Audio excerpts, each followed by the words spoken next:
आज मैं आपके सामने ये बताने के लिए आया हूं कि कैसे कुचक्र रचकर, कैसे दुर्भावनापूर्ण तरीके से साजिश रचकर इस देश के बेटे, दिल्ली के बेटे अरविंद केजरीवाल को गिरफ्तार किया गया है।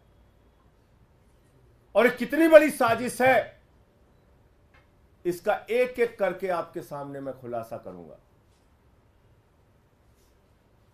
जो मुख्यमंत्री दिल्ली के 2 करोड़ लोगों की शिक्षा के लिए, स्वास्थ्य के लिए, बिजली के लिए, पानी के लिए, माताओं बहनों को बस की फ्री यात्रा देने के लिए काम कर रहा है,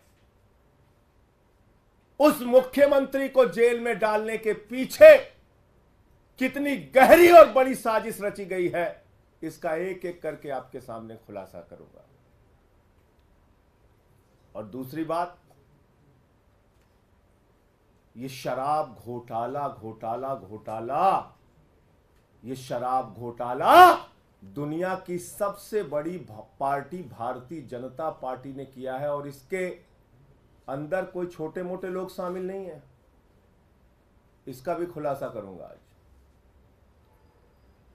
इसके अंदर कोई छोटे मोटे लोग शामिल नहीं हैं, भारतीय जनता पार्टी के शीर्ष नेतृत्व के लोग इसमें शामिल हैं। मैं एक एक करके बताता हूं आपको। एक व्यक्ति है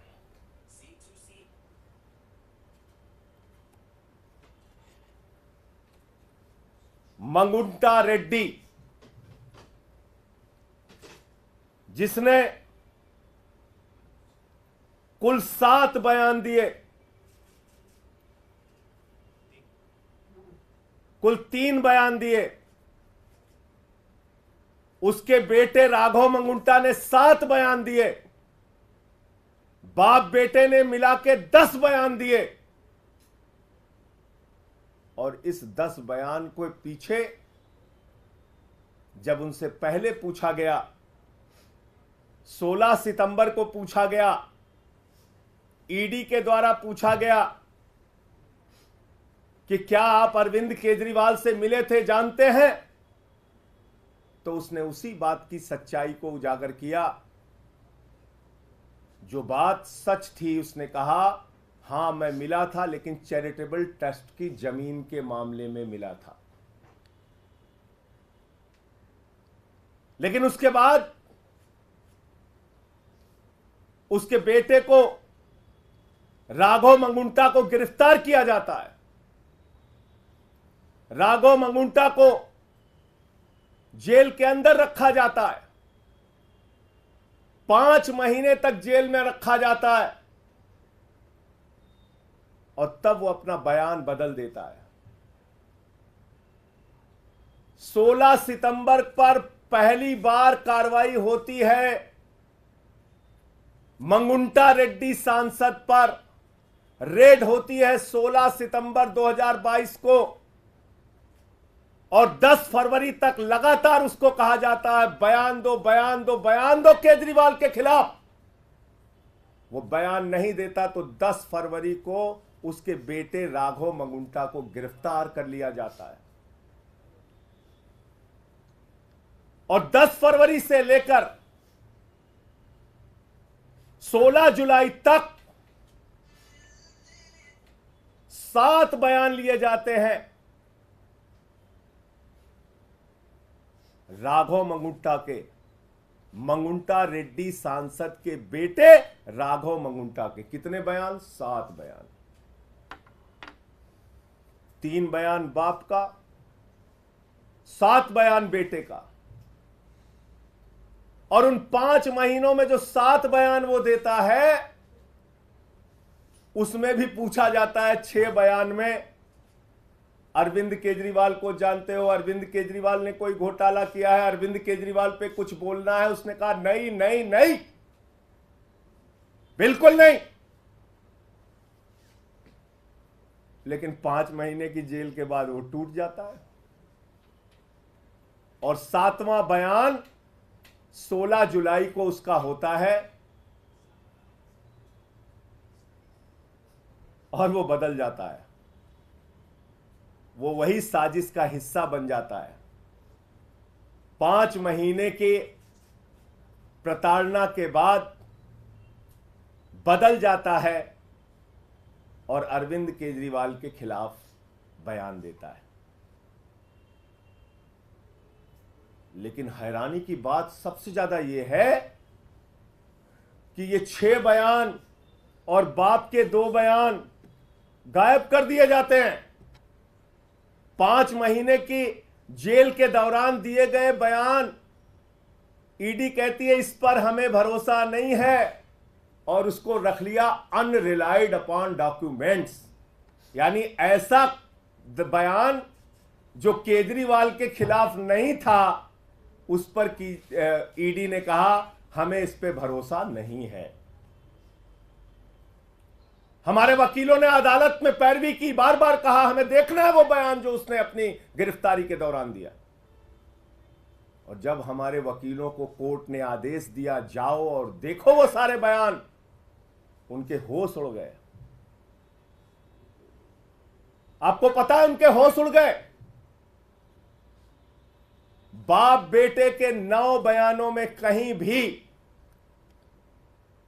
अरविंद केजरीवाल का जिक्र नहीं, और बाद में अरविंद केजरीवाल का नाम उससे जबरन दबाव बनाकर अरविंद केजरीवाल के खिलाफ उससे बयान दिलवाया जाता है।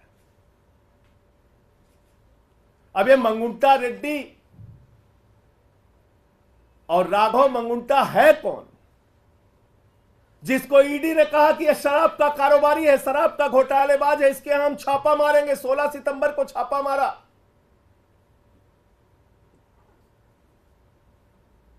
मैं चाहूंगा ये तस्वीर आप लोग जरूर ध्यान से देखिए। ये भारत के प्रधानमंत्री नरेंद्र मोदी जी के साथ गलबहियां करते हुए, उनसे मिलते हुए ये तस्वीर आप जरूर देखिए। ये है मंगुंटा रेड्डी सांसद, जिनकी तस्वीर है भारत के प्रधानमंत्री के साथ। यह है मंगुंटा रेड्डी जिनकी तस्वीर है भारत के प्रधानमंत्री के साथ। 16 जुलाई जब यह हमारे खिलाफ बयान देता है,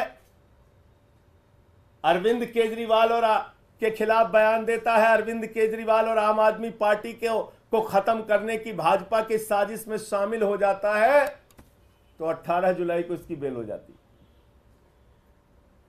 18 जुलाई को इसकी जमानत हो जाती है।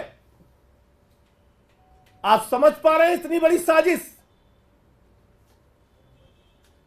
एक आदमी जिसको खुद ईडी कह रही है ये शराब का घोटालेबाज है, शराब का घोटालेबाज है, उसका क्या रिश्ता है भारत के प्रधानमंत्री के साथ? और इतना ही नहीं,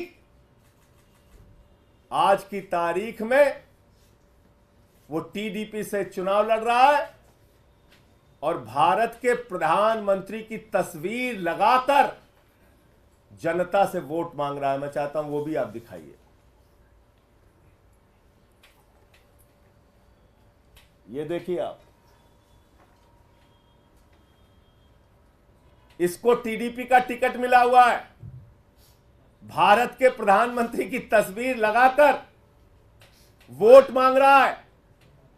जिसको भाजपा कहती है घोटालेबाज है, ये जिसको कहती है ईडी कि हम इस पे कार्रवाई करेंगे, हम इसको गिरफ्तार करेंगे, हम इसको जेल में डालेंगे, जब उसने केजरीवाल के खिलाफ बयान दे दिया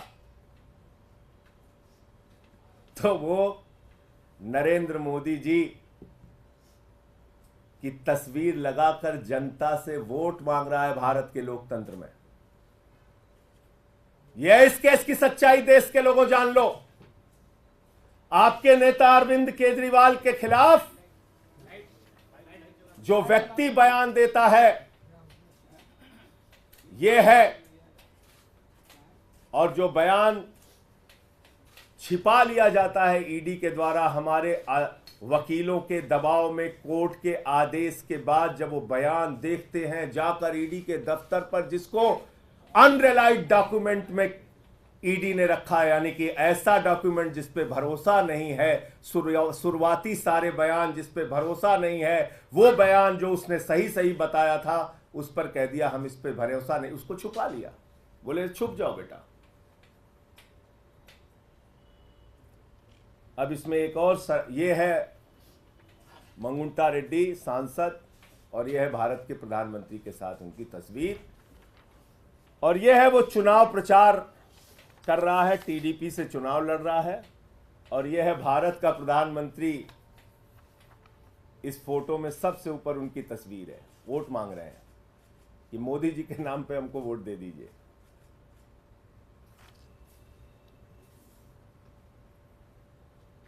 अब मैं आता हूं कि शराब घोटाला भारतीय जनता पार्टी ने कैसे किया। अब एक शख्स आता है शराब का कारोबारी, जिसको कहती भारतीय जनता पार्टी घोटालेबाज है, घोटालेबाज है, घोटालेबाज है, शरद रेड्डी। शरद रेड्डी के घर पे 9 नवंबर को छापा होता है 2022 में। 9 नवंबर 2022 को छापा होता है, और 9 नवंबर 2000 छापे के बाद इससे पूछा जाता है केजरीवाल जी के बारे में। ये साफ साफ मना कर देता है, कहता है मैं अरविंद केजरीवाल को जानता ही नहीं, उनसे मिला नहीं, उनसे मेरा कोई लेना देना नहीं। और इसके कुल 12 बयान होते हैं, 12 बयान। ध्यान से सुनिएगा, इसको बहुत जरूरी है, जानना जरूरी है कि दिल्ली के मुख्यमंत्री के खिलाफ कितनी बड़ी साजिश करके उनको गिरफ्तार किया गया। 9 नवंबर से लेकर इससे पूछताछ के दौरान इसको जो भी दबाव बनाया गया, इसने मना किया। फिर इसकी 10 नवंबर को गिरफ्तारी हो जाती है। 10 नवंबर को गिरफ्तारी हो जाती है, और 10 नवंबर की गिरफ्तारी के बाद इसने कुल 25 अप्रैल तक, यानी कि 6 महीने इसको जेल में रखा गया। इससे बार बार कहा गया बयान दो केजरीवाल के खिलाफ, बयान दो केजरीवाल के खिलाफ, इसने नहीं दिया। 12 बयान इसने कुल दिया, और 6 महीने के बाद जब इससे कहा गया बयान दो वरना जिंदगी जेल में सड़ जाएगी, बयान दो वरना जिंदगी जेल में सड़ जाएगी। अब वो कोई संजय सिंह तो है नहीं, वो शरद रेड्डी है, टूट गया। 25 अप्रैल को उसने केजरीवाल के खिलाफ बयान दिया।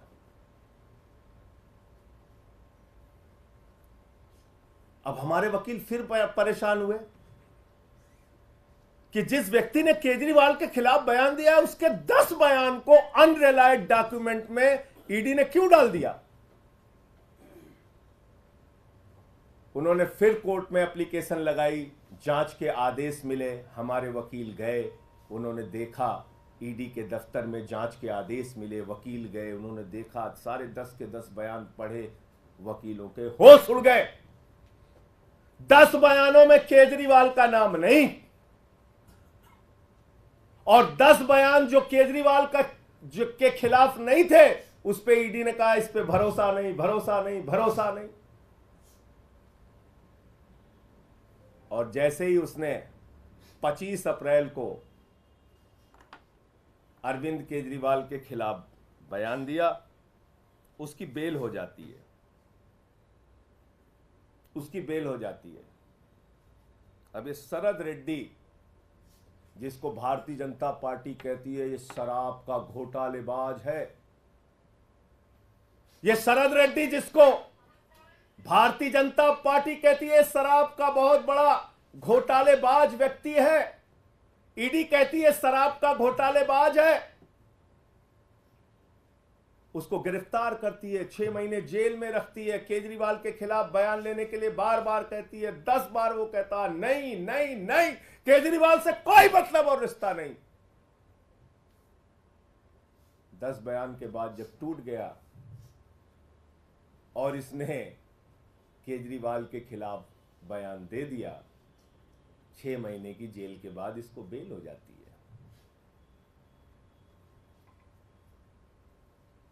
ये शरद रेड्डी कौन है?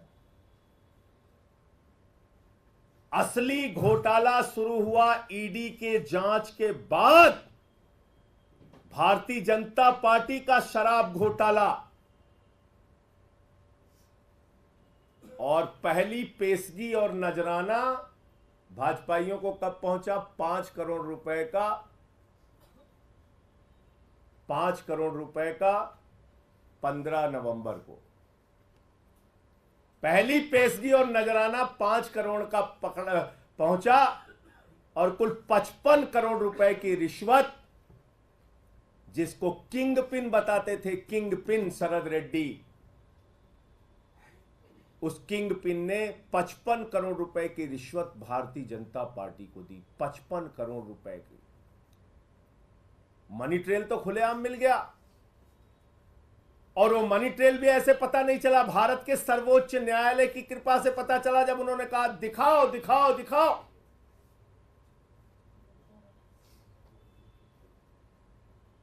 तो 21 मार्च को शाम को 6:50 पे मजबूरी में सारे डिटेल डालने पड़े वेबसाइट पे, बताना पड़ा कि ये शरद रेड्डी है शराब का घोटालेबाज, किंग पिन जिसको कह रही थी ईडी।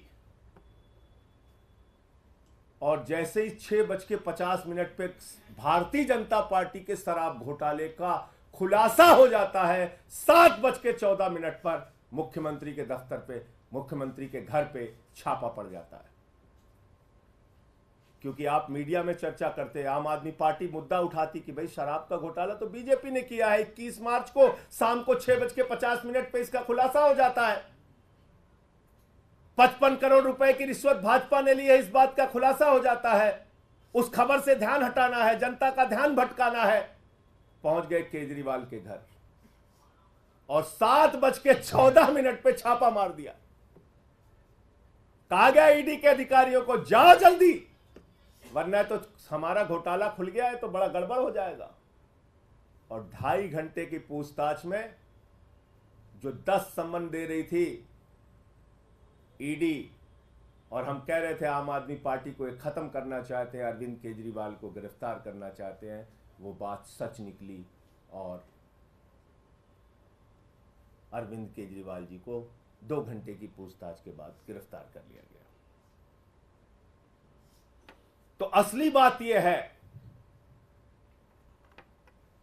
कि ये शराब घोटाला भारतीय जनता पार्टी ने किया है, और ये शराब घोटाला ईडी के जांच के बाद शुरू हुआ है, और दिल्ली के मुख्यमंत्री के खिलाफ गहरी साजिश के तहत ऐसे बयान छिपा लिए गए, अनरिलाइड अपॉन डॉक्यूमेंट में डाले गए, जो बयान केजरीवाल के खिलाफ नहीं थे, और दबाव बनाकर जो बयान लिया गया वो बयान आधार बनाया गया, झूठा बेबुनियाद आधार।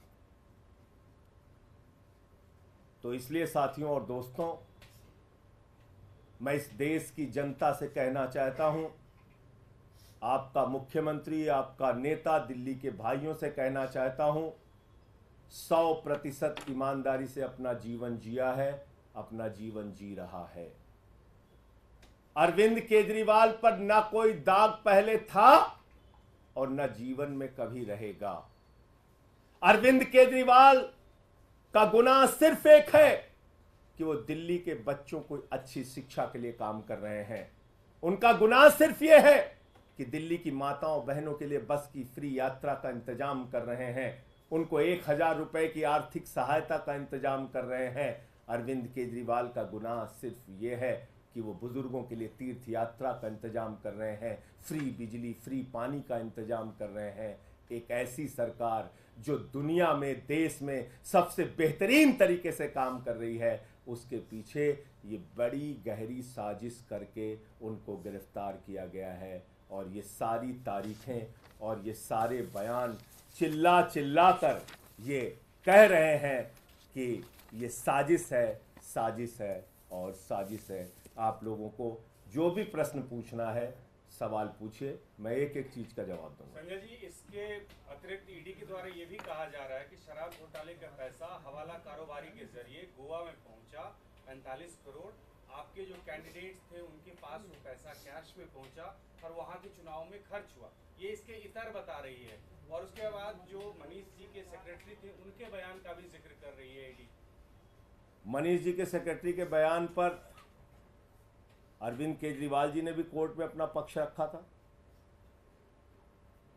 बहुत सारे लोग मिलने जाते हैं अरविंद केजरीवाल जी के मुख्यमंत्री आवास पे, उप मुख्यमंत्री जाते हैं, सेक्रेटरी जाते हैं, और उसमें कौन से कागज का वो जिक्र कर रहा है, कौन सा कागज दिया। तो मेरे ख्याल से ये बातें झूठ और बेवकूफ़ी की एक पराकाष्ठा है जिसको तैयार किया है।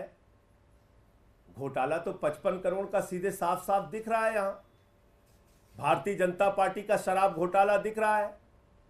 कितने छापेमारी की इन नेताओं के घर पर, भाजपा के नेताओं के घर पे? क्या बीजेपी के शीर्ष नेतृत्व को जाने बगैर 55 करोड़ रुपए मिल गए? उनको मालूम नहीं है 55 करोड़ रुपए पहुंच गए उनको? इस शराब घोटाले पे क्या कार्रवाई की ईडी ने, सीबीआई ने? आप बताइए मुझे। गोवा इलेक्शन। जब मैंने आपको बता दिया जिन लोगों ने केजरीवाल का नाम लिया, कैसे लिया, कितने दबाव में लिया, और पहले क्या बोला, बाद में क्या बोला, ये सारा कुछ बता दिया, तो उसमें गोवा की कहानी तैयार करो कि जो कोई भी झूठी कहानी तैयार करो, इसका क्या लेना देना है? और कोई प्रश्न? सर, ये भी अब तर्क लगाया जा रहा है कि आपके खाते में, क्योंकि जो पूरा ईडी का इन्वेस्टिगेशन है, दावा है 100 करोड़ का किकबैक, 45 करोड़ गोवा में, तो चुनावों के बाद आम आदमी पार्टी का खाता फ्रीज किया जा सकता है क्योंकि बेनिफिशियरी आप कह रहे हैं कि भारतीय जनता पार्टी का खाता सीज किया जा सकता है? मुझे ऐसा नहीं लगता, क्योंकि 55 करोड़ की रिश्वत तो उनको मिली है, उनके खाते में गई है। गड्डियां गिनी है भाजपाइयों ने 55 करोड़ की। तो मैं तो कहता हूं, जो जितना बड़ा भ्रष्टाचारी वो उतना बड़ा पदाधिकारी, ये है भारतीय जनता पार्टी का नारा। जो जितना बड़ा भ्रष्टाचारी वो उतना बड़ा पदाधिकारी, ये है भारतीय जनता पार्टी का नारा। और कोई प्रश्न? अपने उन बयानों का जिक्र किया जिनको ईडी ने कंसीडर नहीं किया, तो क्या इस मामले को लेकर आप लोग कोर्ट जाएंगे कि कोर्ट में आ गए ना? ओहो, आप लोग अपील करें? आप सुन नहीं रहे फिर मेरी बात। ईडी ने अपने बयानों की एक चार्जशीट बनाई और उन्होंने दिखाया, ध्यान से सुनिए, फिर से सुनिए, नहीं तो आप लोग गड़बड़ कर जाएंगे। ईडी ने अपने बयानों की एक सूची बनाई जिसमें उन्होंने कहा रिलायड अपॉन डॉक्यूमेंट, यानी ऐसे डॉक्यूमेंट, ऐसे कागजात जिस पे हमें भरोसा है, और अनरिलायड अपॉन डॉक्यूमेंट जिस पे हमें भरोसा नहीं है, और उसको छिपा के रख लिया। ऐसे अगर हिंदी की भाषा में, सरल भाषा में समझे, ऐसे बयान जिस पर ईडी ने, भाजपा ने, भाजपाइयों की साजिश ने, उनके षड्यंत्र ने भरोसा किया, और ऐसे बयान जिस पर उन्होंने भरोसा नहीं किया। और उसका खुलासा कैसे हुआ? उसको छिपा लिया। उसका खुलासा कैसे हुआ? जब हमारे वकील लोग अदालत में गए, उन्होंने कहा भाई हम देखना चाहते हैं कि जिन बयानों पर इन्होंने भरोसा नहीं किया, शरद रेड्डी के, राघव मंगुंटा रेड्डी के, वो बयान आखिर है क्या? अनरिलाइड में क्यों उसको रखा है? उस पर आपने क्यों रिलाई नहीं किया? तो पता चला उस पर रिलाई इसलिए नहीं किया क्योंकि वो शुरुआती बयान थे, और शुरुआती बयान में जब उसकी गिरफ्तारी नहीं हुई थी, या गिरफ्तारी के दौरान भी लगातार जो बाकी बयान लिए गए, उसमें बार बार उसने बयान तो दिया लेकिन अरविंद केजरीवाल का नाम नहीं लिया। और कुछ बयान तो ऐसे हैं जिसके तथ्य जब आप पढ़ेंगे तो आप हैरान हो जाएंगे। पूछा जाता है केजरीवाल जी से मिले, केजरीवाल जी को जानते हैं? नहीं जानते हैं, नहीं मिले। बाद में कहानी तैयार की जाती है। अब ये क्लियर हो गया, मैं फिर से दोहराऊं। सर, कल एलजी ने भी एक चिट्ठी लिखी है गृह मंत्रालय को, उसमें कहा है कि तमाम जो केस कोर्ट को भेजे जाते हैं आम आदमी पार्टी सरकार की तरफ से, इसमें शराब नीति वाला मामला भी है, गुमराह किया जाता है कोर्ट को, कोर्ट का वक्त बर्बाद किया जाता है। देखिए भाई, एलजी साहब कैसे काम करते हैं ये एक सर्वविदित सत्य है। वो किसी ऊपर के डायरेक्शन लेके काम करते हैं, उस हिसाब से अपना काम चलाते हैं। जो घोटाला रहेगा उस पे घोटाला। अब इस पे क्यों नहीं चिट्ठी लिखी एलजी साहब ने? 55 करोड़ रुपए की खुलेआम रिश्वत, रंगदारी जिसको कहा जाता है यूपी बिहार के भाषा में, रंगदारी खाई है भाजपाइयों ने। पहले नजराना पेशगी लिया 5 करोड़ का, फिर अलग अलग किस्तों में 55 करोड़ की रिश्वत ली। 55 करोड़ की रिश्वत बगैर प्रधानमंत्री की जानकारी के ले ली गई, बगैर नड्डा जी के जानकारी के ले ली गई, बगैर अमित शाह जी के जानकारी के ले ली गई। 55 करोड़ की रिश्वत, और रिश्वत तो छुपी हुई थी। वो तो सर्वोच्च न्यायालय का धन्यवाद दीजिए कि उन्होंने कहा तुम्हें जग जाहिर करना पड़ेगा कि कहां कहां से कितना पैसा खाया। तो बताइए, क्या एलजी को इस पे चिट्ठी नहीं लिखनी चाहिए कि एक शराब घोटालेबाज जिसको ईडी ने कहा कि वो किंगपिन है, ईडी ने उसको गिरफ्तार किया, उसने 55 करोड़ रुपए की खुलेआम रिश्वत भारतीय जनता पार्टी को दी। पूरी की पूरी भारतीय जनता पार्टी सर से लेकर पांव तक शराब घोटाले में डूबी हुई है। उस पर चिट्ठी नहीं लिखनी चाहिए एलजी साहब को? तो मैंने तो बता दिया अब आपको, इसमें कुछ डाउट तो बचा नहीं कि कितनी गहरी साजिश रची गई। और सवाल हो बताइए। इससे थोड़ा हटके कल देखा गया था कि सुनीता केजरीवाल जब पीसी कर रही थी तो 3 फोटोज लगे हुए थे भगत सिंह, बाबा साहेब अम्बेडकर के साथ केजरीवाल। सर, इसमें सवाल ये है कि भगत सिंह के ग्रैंडसन ने, यदवेंद्र संधू ने इस पे आपत्ति जताई है, कहा कि राजनीतिक पार्टियों को इस तरह से फोटो नहीं लगानी चाहिए, उन्होंने अपना जीवन देश के लिए कुर्बान किया।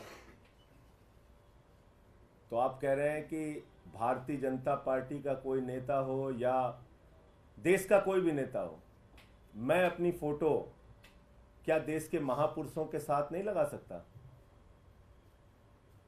क्या देश बाबा साहब डॉक्टर भीमराव अंबेडकर जी के साथ, शहीद आजम भगत सिंह जी के साथ आप लोगों की फोटोएं नहीं होती हैं? लोग तो जाके शहीद आजम भगत सिंह की जहां तस्वीर देख लेते हैं वहां सेल्फी लेते हैं, उनके स्टैचू पे जाके सेल्फी लेते हैं, उनके साथ फोटो डालते हैं, नेताजी सुभाष चंद्र बोस के साथ फोटो डालते हैं, बाबा साहब के साथ फोटो डालते हैं। यहां तक कि अपने चुनाव प्रचार में भी नेता लोग फोटो डालते हैं महापुरुषों के साथ, क्रांतिकारियों के साथ। इसमें मुद्दा क्या है, सवाल क्या है, मुझे बताइए ना। अरविंद केजरीवाल हमारी पार्टी के मुखिया हैं और उनकी तस्वीर अगर शहीद आजम भगत सिंह जी के साथ है या बाबा साहब जी के साथ है तो ये अधिकार हर एक नागरिक को है कि वो महापुरुषों के साथ अपनी तस्वीर लगा सकता है। इसका मतलब ये नहीं हुआ कि हम उनके पदचिन्हों पर चलने का प्रयास कर रहे हैं। इसका मतलब ये थोड़ी है कि हम अपने आप को दावा कर रहे हैं, अपने आप से हम अपने आप को बहुत बड़ा समझ रहे हैं। नहीं, हम उनके वो हमारे लिए अनुकरणीय है, प्रार्थनीय है। हम उनके पदचिन्हों पे चलने का प्रयास कर रहे हैं।